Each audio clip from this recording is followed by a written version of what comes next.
Just 9 months ago, the Atlanta Hawks were 2 games away from making the NBA Finals. They had split the first 4 games of the Eastern Conference Finals with the eventual champion Bucks, including winning a game in Milwaukee before falling in 6 games. And now their season is over after winning just 1 playoff game in their first round series against Miami. This also comes after an offseason in which they signed Trae Young, John Collins, and Clint Capela to contract extensions worth over $400 million.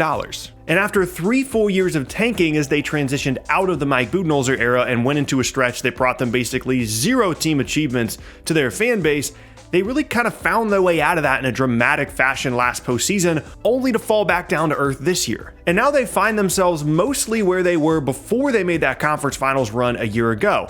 A team that really doesn't seem to have that much of a direction. Of course, they have Trae Young, who had a fantastic season, and we're going to get into that, but I don't really feel like they have any better of an idea about how to build around him now than they did at the end of last year. They have a young roster that in theory should continue to grow and potentially become a contender over the next couple of seasons, but this setback this year is certainly alarming. And don't get me wrong, there's still plenty of hope for this group, but I'm sure they, as well as their fans, are kind of looking around and wondering what in the world just happened. Really quickly though, I want to thank the sponsor of today's video, Prize Picks. Prize Picks is an awesome way to play player props, and I've been having an amazing time using it during all these awesome playoff games. You can see an entry that I did last week where I selected 5 different players, then picked over or under for each of their different numbers, and even though I only got 3 out of 5 correct, I did still win some cash. And you can also see all the different ways that there are to play. You can do free throws made, you can do 3-pointers made, you can do points, assists, rebounds, just rebounds, and then even in a previous entry as well, I think it was in the second half of game 4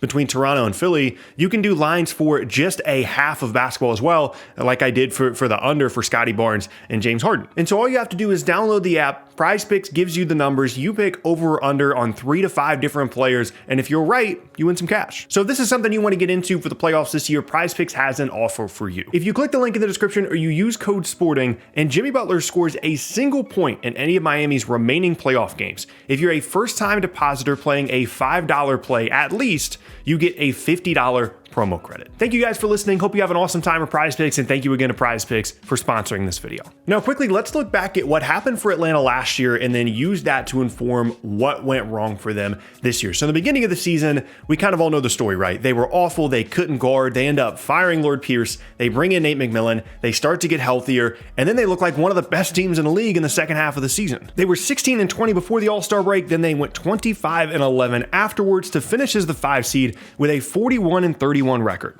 Now this 41-31 number, remember that one for later. And by far, the 2 biggest difference makers for them between being a below 500 team and being one of the best teams in the league from a record standpoint from March 1st on were health and defense. They started to figure out how to guard, their rim protection was better, their effort was better, and then they just got healthier. Bogdanovich came back and was fully healthy, and again, they looked like a real, almost borderline contender as they made a run to the conference finals. And then they get to the playoffs, they beat the Knicks because Julius Randle just couldn't do anything against them. Philly implodes in round 2, then they get all the way to the conference finals, and as I mentioned in the intro, they get 2 games away from making the finals. And then as we fast forward to this year, they got off to a slow start once again. They start the year 4-9. They finish the year 2nd in offense and 26 in defense. Once again, health was a problem for them. John Collins, DeAndre Hunter, guys missing a ton of games. They move the roster around as well. They end up trading away Cam Reddish. And as I mentioned before, Trae Young ends up having a historic offensive season. And all of that leads to them finishing as the 9 seed with a 43-39 record. And this is why I wanted you to remember that 41-31 record from earlier. If you take that record from the year before, remember that was a shortened 72 game season. If you take their winning percentage from that year and convert it to an 82 game season for this year, they're really only off by a couple of games. So from a regular season standpoint, they weren't that much worse this year than they were last year. And there's a very easy explanation for why their record was slightly worse than it was the year before. The Eastern Conference got significantly better this year. Boston looks like the best team in the league right now. They were much better, certainly towards the second half of the season. Miami went from not really being a factor in the postseason last year to being the 1 seed. Toronto's much better. Chicago's much better. Cleveland is much better. These are the teams that Atlanta's playing most of their games against. So if their competition is harder, their record is going to be a little bit worse. And so there you go, right? Like that's the whole reason for Atlanta being worse this year. Probably problem solved, we figure it out.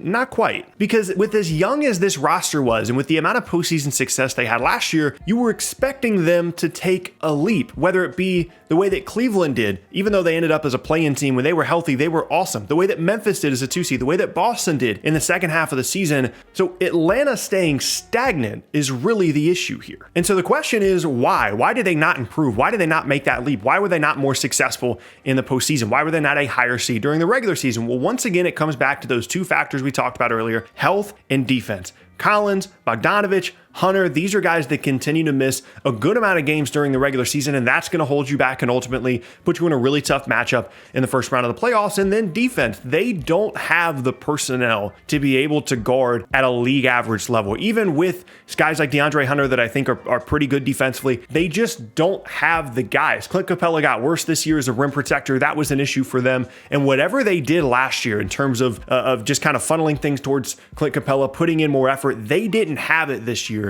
And if you're going to be a bottom 10 team in the league defensively, it doesn't matter how good your offense is. Your ceiling is going to be limited. We saw it this year. They had the second best offense in the entire league, and it just didn't matter. And it's weird because when they first kind of started conceptualizing this team around Trae Young and trying to figure out how they could make this roster work, the idea was to get these bigger wings and these bigger guards that could defend, that could be two-way players, that provide playmaking and also provide size and defense. That's why they got Cam Reddish. That's why they got DeAndre Hunter. That's why they got Kevin Huerter. That's why they got Bogdanovich. These guys have size, and in theory, at least for Hunter and Reddish, should be able to guard pretty well because you know that Trae isn't going to be able to.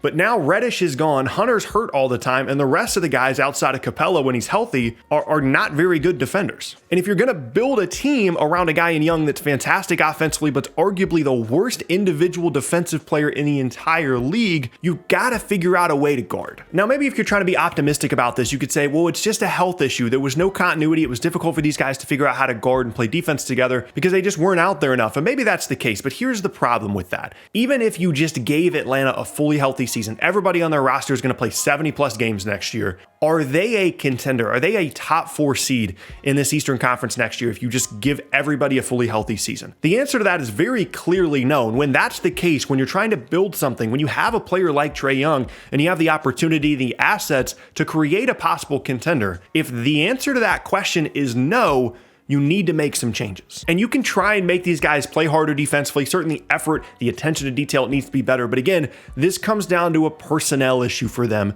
defensively. So you start to look at possible trades. Some options for them could be someone like, for example, Jeremy Grant, who I imagine is going to be very, very popular this offseason in terms of possible trades, whether it be to a team like Brooklyn that needs a wing. I think a lot of different teams need what Jeremy Grant could provide. And I think Atlanta is certainly near the top of the list for that. If you don't think you can get a wing because there's not that many of them available, maybe you make a move like trading for someone like Rudy Gobert. You trade Capela, you trade some other stuff to Utah just because they're done with the Gobert thing. And then you just become Utah East, where you funnel everything towards Rudy Gobert. And if you have him on your roster, even with as limited as they are defensively on the perimeter, you're going to be at least an average defensive team. And that might be all that Atlanta needs to be a top 4 seed, a top 5 seed in the Eastern Conference because of how dynamic their offense is, the lob threat that Gobert would provide, and his ability to just erase a ton of mistakes on the defensive end. That could certainly be a real option for them. Now, the other kind of sleeper one for them would be someone like DeAndre Ayton. I have no idea what's going to happen with him this offseason. I'd imagine that Phoenix is going to do everything they can to retain him, sign him to the max, and this won't even be a thing anymore. But you never know with the way that ownership group typically works. And so if he does become available, whether it be in a sign and trade or otherwise, I would expect Atlanta to be in on that as well in a similar way as what they would try to do with Gobert. Now, what's probably going to end up happening from a rumor standpoint is we're going to be getting a lot of rumors about the possibility of them bringing in someone like Zach LaVine or Bradley Beal or like James Harden or something crazy, something flashy or something from a scoring standpoint that people want them to add as a playmaker around Trae. We saw in this playoff series against Miami that they need other guys to be able to create. It can't just be let Trae do everything when it comes to the postseason. And that's probably true. That is probably a small need for them to add another top tier playmaker around Trae. But by far, the bigger need is defensively getting bigger, getting better wings, and whether that be fixing the defense at the 5 spot or fixing it on the wings, that is a much bigger priority in my opinion. Okay, now as we take take a step back here, that sounds like a lot of negative stuff, right? And I think there's going to be a lot of people that are going to be talking about the disaster of a season that Atlanta had, and the sky is falling and they need to make all these drastic changes. Realistically, when you look at their season last year and their season this year, they were basically the same team with the exception of a couple of wins in the regular season. The conference was just better. They got into a really tough matchup in the first round for them. And so their season looks a lot worse than it actually was. There's still plenty of hope. There's still plenty of promise for this group moving forward. And they've invested in this group already. They signed Bogdanovich. They signed Gallinari. They drafted guys at the top of the draft they felt like could help them. And so as a result, they have assets. They have options. They have guys that they can move. They just need to reinvest. After initially investing in this roster around Trae, they need to now move around some more of those assets and see if they can make this a top half of the league team defensively. Because offensively, they've got it figured out, with the exception of trying to figure out some better stuff in the postseason. I think the coaching stuff is fine. They just have to figure out a way to guard. And in order to do that, I think they just need to shift around some personnel. Don't get me wrong, still a disappointing season for them. You would have hoped to see them take a leap, but I don't necessarily think that the sky is falling in Atlanta yet.